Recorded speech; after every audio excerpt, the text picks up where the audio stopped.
very good evening to you and welcome to Primetime News. I'm Nicola D'Souza and here are your headlines.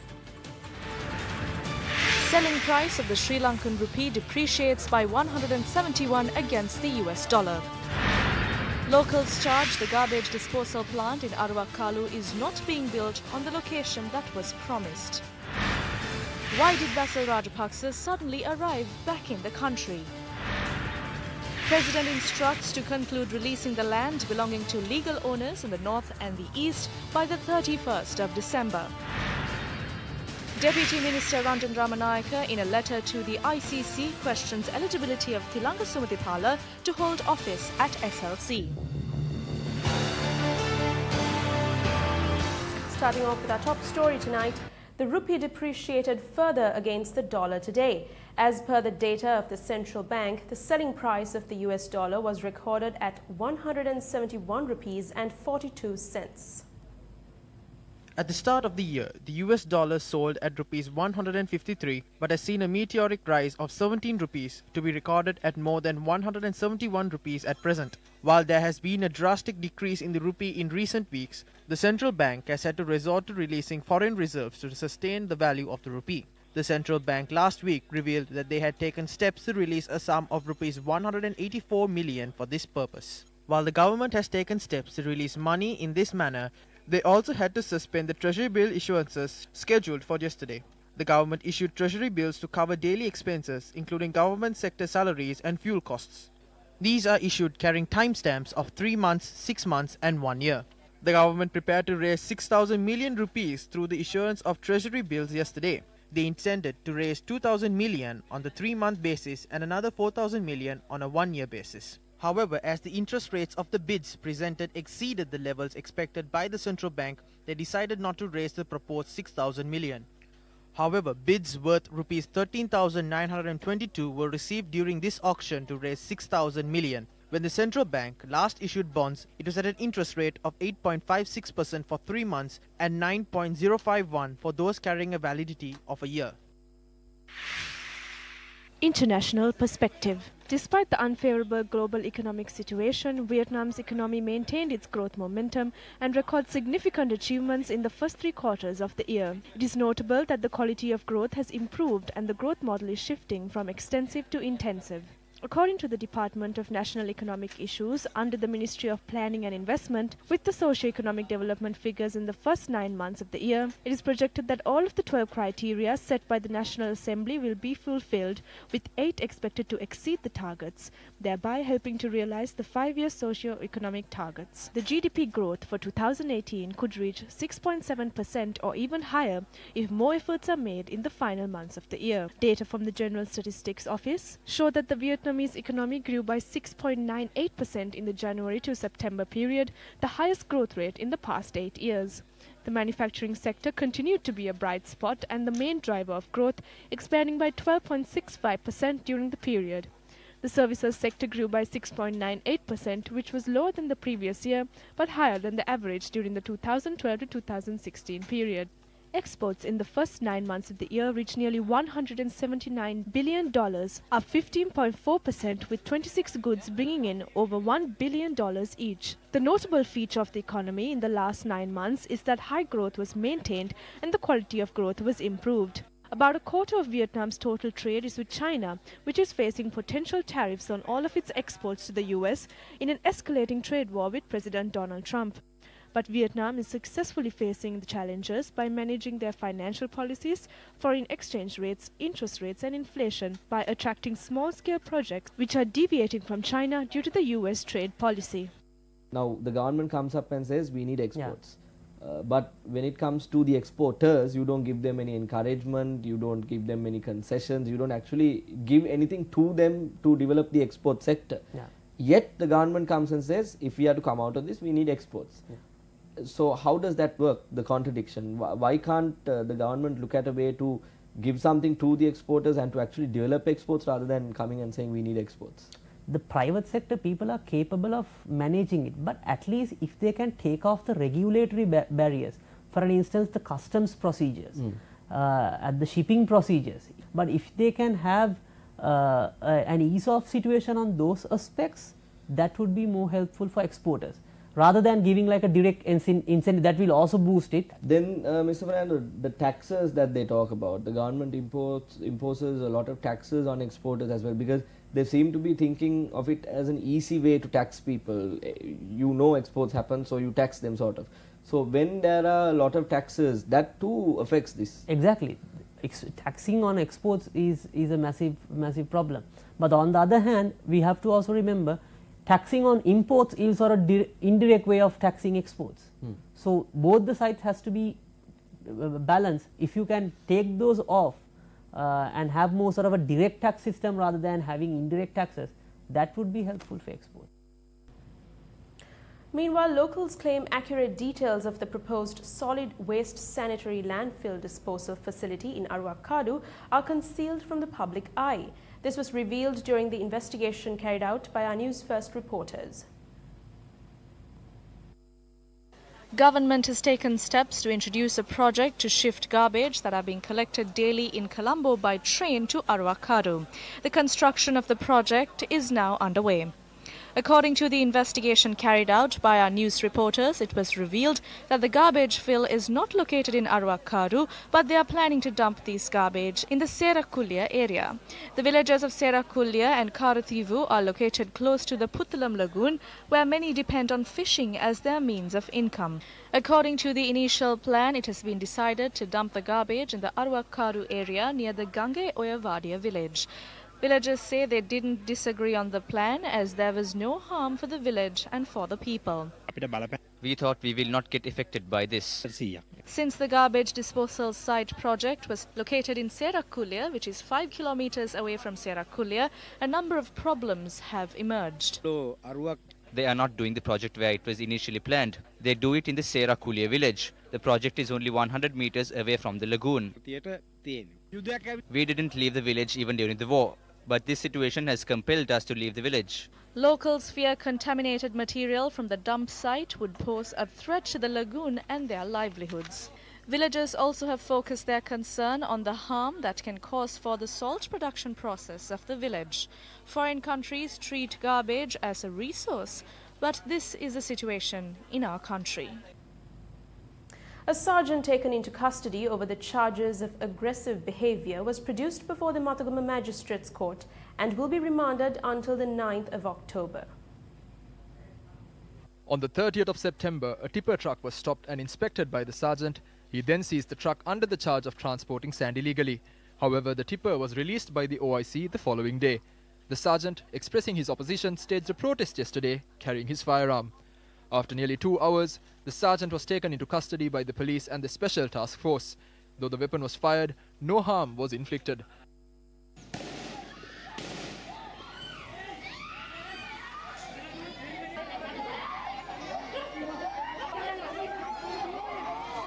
The sergeant who was produced before courts has now been remanded and has been suspended from duty.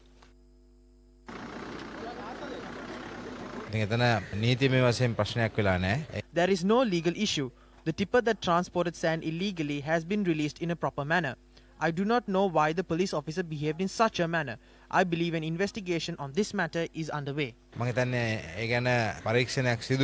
police officer also commented regarding the incident that took place yesterday.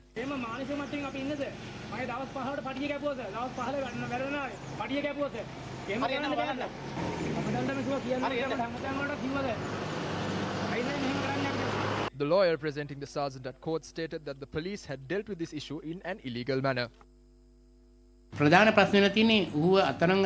Even if conditions of the license were not met, the lorry cannot be released according to the law.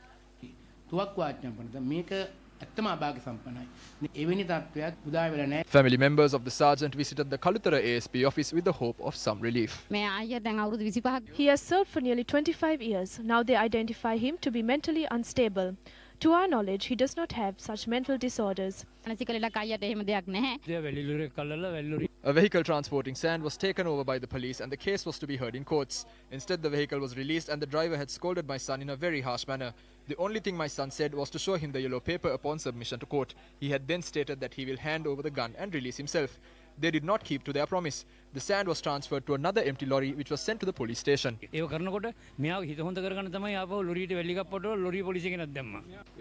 officer had gone to the town and behaved in an unruly manner. He has also opened fire towards the sky. We will have to take action.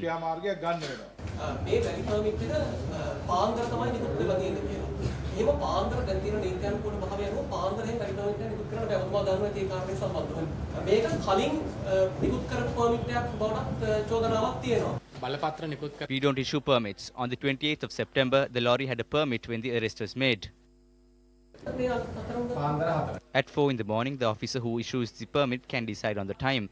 There is no problem in that. The arrest was made at 4 in the morning on the 28th. The permit was available at the time of the arrest.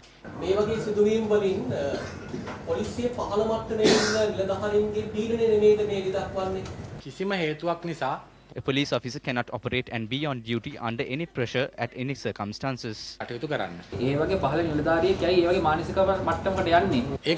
is wrong, and that's exactly why he was arrested. The officer in question is someone who usually doesn't turn up for work. When he doesn't come to work, he gets no pay leave. He had taken 15 no pay leaves.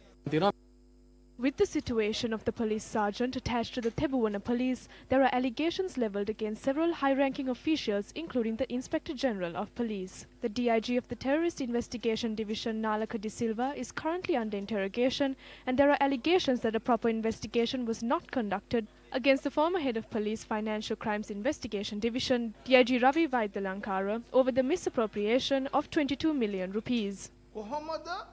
How can an investigation be done under an IGP who is accused? This is regarding an officer. This behavior was because of the implementation of law by the police. The officer was suspended from work. They commenced investigations after he was suspended. But the DIG who planned to assassinate the head of state and the former defense secretary was not suspended from work. Everything is being done while the IGP who is accused is still holding his position.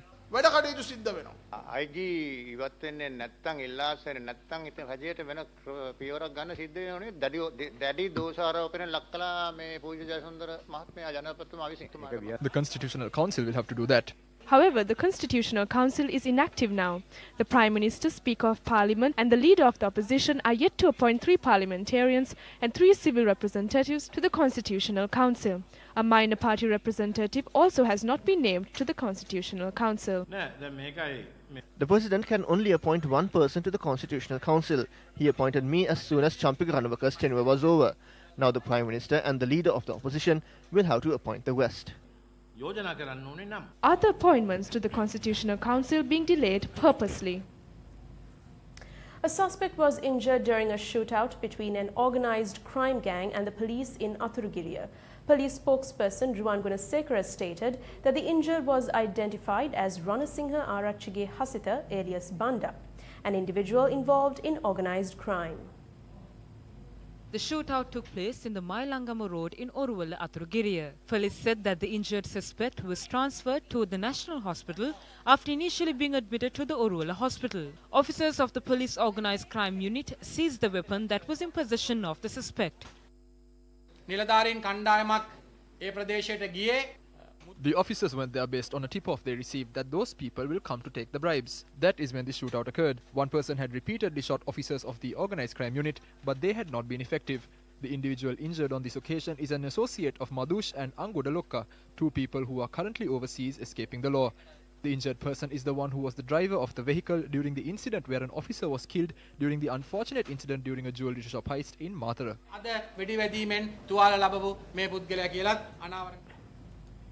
Deputy Minister of Social Empowerment Ranjan Ramanayaka, in a letter addressed to the International Cricket Council, has sought a clarification regarding the eligibility of Thilanga Sumathipala to hold office at Sri Lanka Cricket.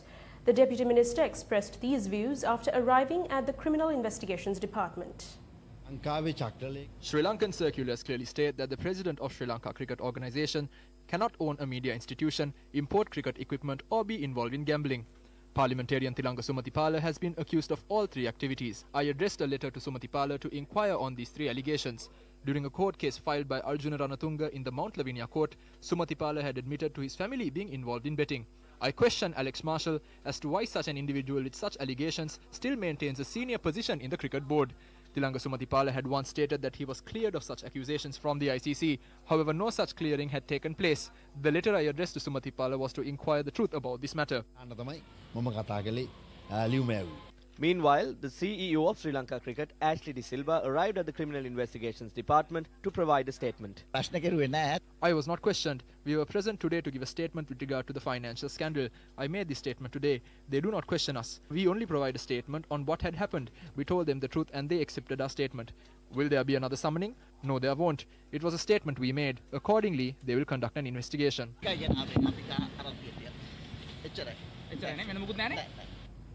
Addressing the Presidential Task Force on the development of northern and eastern districts, President Maithripala Sirisena informed that the lands which have legal owners be released to them before the 31st of December. The President has instructed the Presidential Task Force to plan out a time frame and a proper structure in order to implement the project and to present the progress report at the next meeting. Releasing of lands and buildings of schools under the control of the military and the steps taken to tackle the issues regarding drinking water were the focus of the meeting. The delay in solving land issues in the north and east have been a major grievance among the people in these areas. Most of them are solved. The land belonging to the people must be returned after the due process. There is no doubt in that. Quick action should be taken for the betterment of the people without further delay. A People's Liberation Army Navy ship called port in Colombo today, while 2 Japanese Maritime Self-Defense Force ships left to their next port of call today. The People's Liberation Army ship Hai Young Dao arrived at the port of Colombo on a goodwill visit today. The 135 meters long and 18.6 meters wide planned vessel has a displacement of 7,676 tons. Upon its arrival at the Colombo harbour, the commanding officer of the ship, Commander Shah Ki, met with the Commander Western Naval Area, Rear Admiral Nishanta Ulugetanna, at the Western Naval Command headquarters. The Chinese ship is scheduled to set sail from the Colombo harbour on the 7th of this month. 2 Japanese ships, Kaga and Unozuma, belonging to the Japan Maritime Self-Defense Force, which arrived in Sri Lanka on the 30th of September, left the Colombo harbour today on successful completion of their goodwill visit.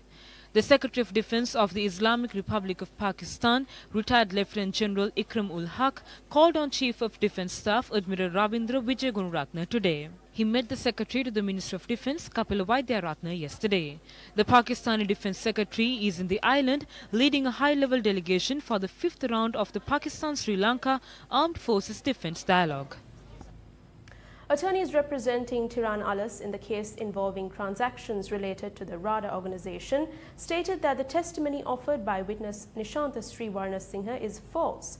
President's counsel Nalinda Dwehetty, appearing on behalf of Tiran Alas, stated that charges should now be filed for contempt of court.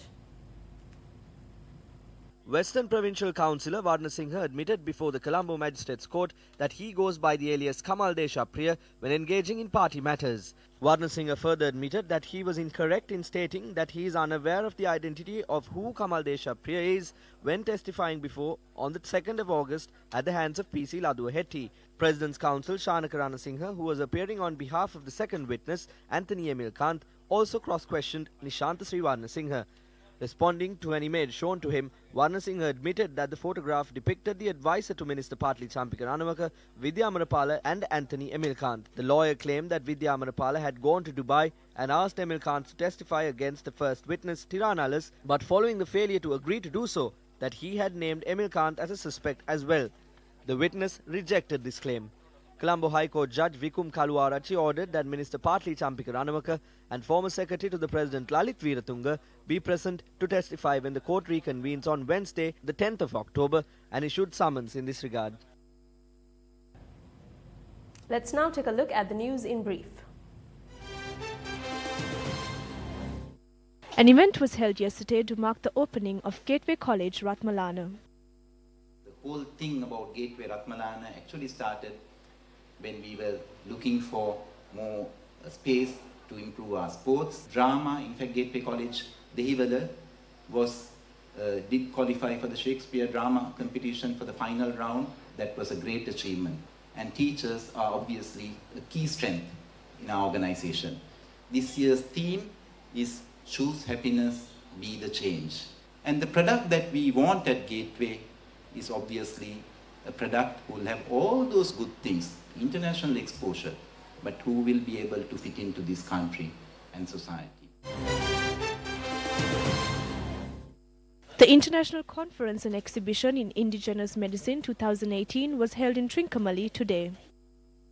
When I assumed duty, there were about 900 unemployed Ayurveda graduates. I employed everybody. Now there are no unemployed Ayurveda graduates in the country. And we all take decisions together. We don't dictate any decision by the central government to the provincial council. Because I believe the provincial council system. I believe the devolution of power. One day the treasury asked me, how can I spend my money for the provincial council? I said, because you all don't give enough money to the provincial council. The health is for all.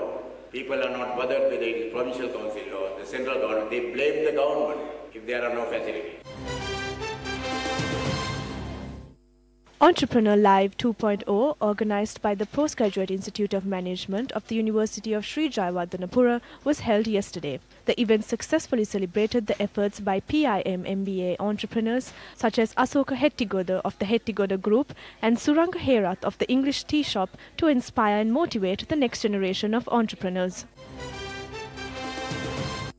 Mrs. Vivian Gregg, wife of late cricketer and commentator Tony Gregg, donated the funds collected at Tony Gregg's memorial service at the Field Church in London to the Gammatta initiative during her visit to Sri Lanka. She said it was dedicated to the love and affection Tony, Vivian, children Bew and Tom had for Sri Lanka. Newsfirst Bandula Jayasekara accepted the donation on behalf of Gammatta. Officials representing Ceylon High-Speed Railways filed a complaint at the Bribery Commission earlier today. They were to provide evidence over the alleged incident where a state institution demanded a bribe for the purpose of granting permission for an electric train project. The officials allege that officials at the Board of Investment had demanded bribes to approve an electric train project. We handed over the proposal for this project to the BOI in 2016. After that, we provided all documents necessary for the approval to the BOI. Nothing pertaining to the granting of permission for our investments happened from there on in. The major reason for this was the political power. On many occasions, they demanded bribes and commissions. We have submitted all evidence of these demands, including all voice recordings to the Bribery Commission. In a letter dated October 24th, that was released to the media by Ceylon High Speed Railway Limited, the company showed that the project they are introducing will increase job opportunities while bringing in foreign exchange to the country. However, the joint cabinet spokesperson, Minister Rajatha Senaratne, revealed that the president was unaware of the project. දැන් මෙතන තියෙනවා මේ සැහැල්ලු දුම්රිය සේවා ව්‍යාපෘතියක් ස්ථාපිත කිරීමට cabinet අනුමැතිය හම්බෙච්ච එකක් ගැන. එතකොට දැන් පහුගිය කාලේ ඉතාලි ආයෝජනයක් ලංකාවට මේ විදුලි දුම්රිය සම්බන්ධයෙන් ලැබෙන තිබු ඉතාලි ආයෝජනයක් එක්සත් ජාතික පක්ෂයේ ජාතික ලයිස්තුවේ පත්වෙච්ච අමාත්‍යවරුගේ කොමිස් ඉල්ලීමක් මත අහිමි වෙන්න යනවා කියලා මේ දවස්වල තොරතුරු ලැබෙනවා. මම ඇහුවා ජනාධිපතිතුමාගෙන් ওই කතාව. I asked the president. He said that no complaints as such has been received. I read that report before I went in. It said about the complaint. It said that the complaint was handed to the president. I asked the president about this electric train and the complaint. He said that he received no such thing. Even though Minister Senaratne said this, do these letters from the Presidential Secretariat to the Ministry of Industry and Commerce and this letter to Ceylon High Speed Railway Limited signed by former Secretary to the President Austin Fernando suggest that the former Secretary to the President was aware of the anomalies that were taking place at the time? It is no secret that former Secretary Austin Fernando is a close associate of Prime Minister Ranil Wickremesinghe and Minister Malik Samaravikrama. The people of this country may wonder if Austin Fernando has hidden the anomalies of this project, similar to how he achieved the reports of the Bond Commission investigation as the whole country awaited its contents. Honorable President, how much more has Secretary Austin Fernando hidden from you over these years? Should you not look into these issues? A discussion was held between the Rata Surakina Jana Pawura Sangvidhanaya and the Sri Lanka Podu Jana Peramuna in Colombo today.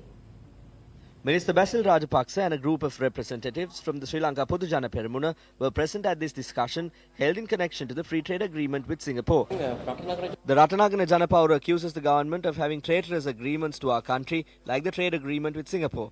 What do you have to say about this? What will be the future of the country if they continue? The people of the country stated their opinion loud and clear. They said that the government had failed in these trade agreements as well as in the spheres of social, political and economy. Though you make these accusations, you provided the land for Shangri-La.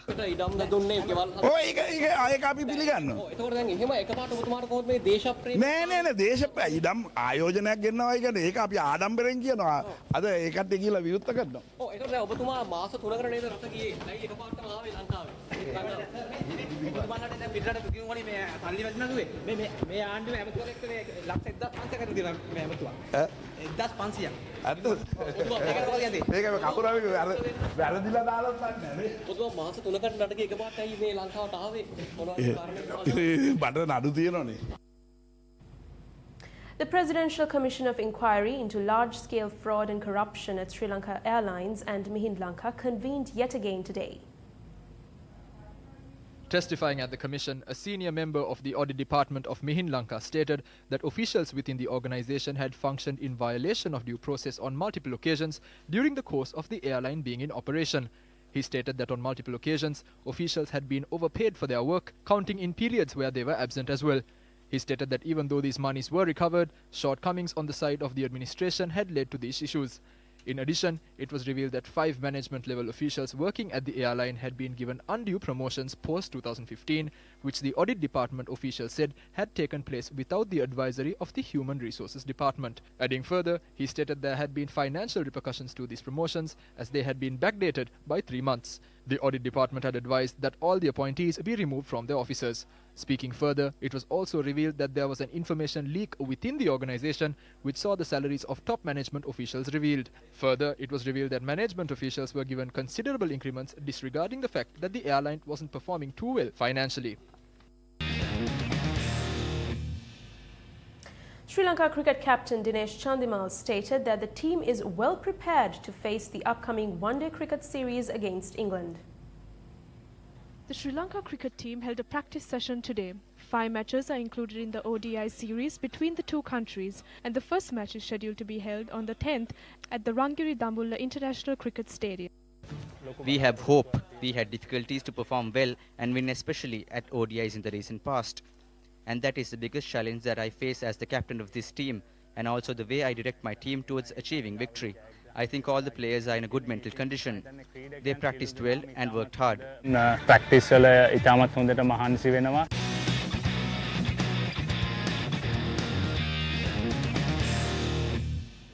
Well, that's a wrap of your primetime news for tonight. Thank you for joining us. For the Newsfirst team, I'm Nicola De Zoiza. Take care and good night.